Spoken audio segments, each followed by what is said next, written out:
Hey guys, this is Mary Jane, and we are now on our part 5 of the IELTS pronunciation guide. So we are going to start with sounds doubling up. All right, for this time, I have my note here so I won't forget what I should say. Very, very important. All right, so when a word ends in a consonant sound and then the next word begins with the same consonant sound, we don't use both ends, and instead we join them together as one. So for example, we are going to say the following phrases. So think about what happens to the sounds in bold. So please repeat after me. I'm a bit tired. I'm a bit tired. We have a lot to do. We have a lot to do. Tell me what to say. Tell me what to say. So it is easier if we're just going to read it as one word rather than say, I'm a bit tired. We have a lot to do. Tell me what to say. So it's better if you're just going to read it again in just one word. I'm a bit tired. We have a lot to do. Tell me what to say. Next, we are going to talk about micro-listening. So you can improve your listening and your pronunciation at the same time using micro-listening. So what is micro-listening? Micro-listening is when you find a video or recording of a native speaker talking naturally and you pause when you hear something you don't understand. So it is very likely that you didn't understand what was being said because of linking.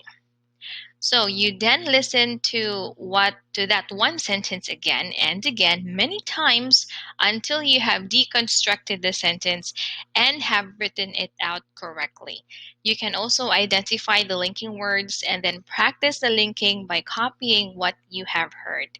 So you have to try it and see. It has really helped a lot of students improve both for listening and for their pronunciation.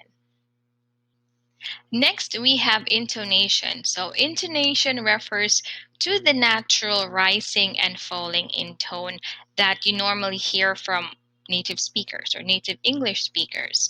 A change in intonation can really affect what people mean, even if they are saying the same word. So, for example, if you were late for class and your teacher said to you, "That's okay, please take a seat." So it would mean that they are unhappy. They said it with a falling tone, and maybe happy if they said if they said it in rising tone. So for example, "That's okay, please take a seat," rather than "That's okay, please take a seat." So you will really know the difference if your teacher is unhappy or not. So there are several ways we can change our tone. So that would include, let's say, fall. There's a fall in your tone, there's a rise. If it's flat, that means there's no change, or a fall and a rise and a fall. So if we're going to say, for example, coffee, so with different intonation patterns, it can completely change the meaning. So try to say the word with each of the patterns above. So how does the meaning change? And also, let's say the biggest mistake students make in the IELTS is not using any intonation at all. So this leads you to sounding like you have no attitude about the topic you're talking about, or you found it a little bit boring.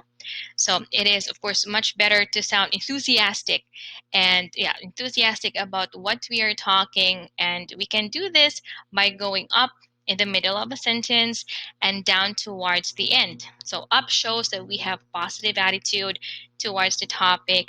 Going down at the end shows the sentence is finished.